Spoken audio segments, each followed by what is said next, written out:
Paternos leader, and our home is we're at Point Clare, up on the Central Coast. We come down almost every day to do the voluntary work. It's a long journey, eh? Yes, it takes us an hour and a half or so.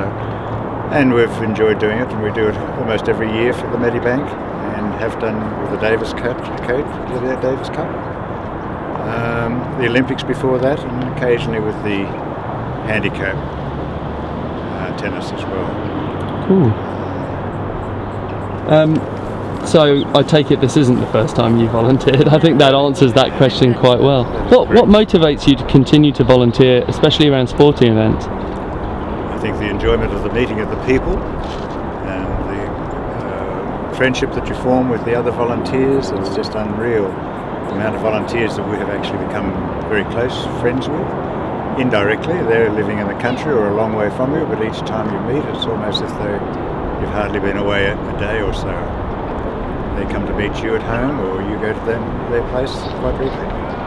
And the memories that you have, you talk about over the next year, or what you did and who you met.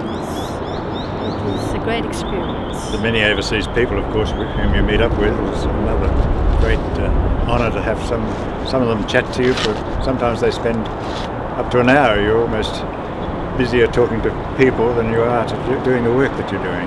That's great. And I guess that leads us into the next question. What do you get out of volunteering, in addition to meeting new people? No financial gain, but it's certainly almost the opposite. But no, we just have that love of meeting the people and enjoy doing the things that we're requested to do. Sometimes it's on court, off court. And returning back to the people what was done to us when we were children. Many years back, it was during the Olympics that we met up with these very lovely people, and it's the typical type of thing that we were speaking of earlier. Having met many people that we've kept in contact with, Jan and Tom Condon, who are here, come from the Griffith area. They were to have done some volunteer work this time, but they now ended up being as participants. So do you feel like there's a bit of a community among the volunteers, the people who give their time around these sporting events? We remember Ross and Pat from the Olympics when we were volunteers in the same team, and that was a most memorable experience. And I'll ask all four of you, because you've all had experience of volunteering then.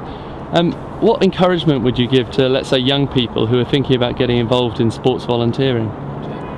Oh, well, I would endorse it very much so, because you get so much more out of it than you can possibly imagine. Just enjoy the experience. What you give comes back in a big bundle of enjoyment.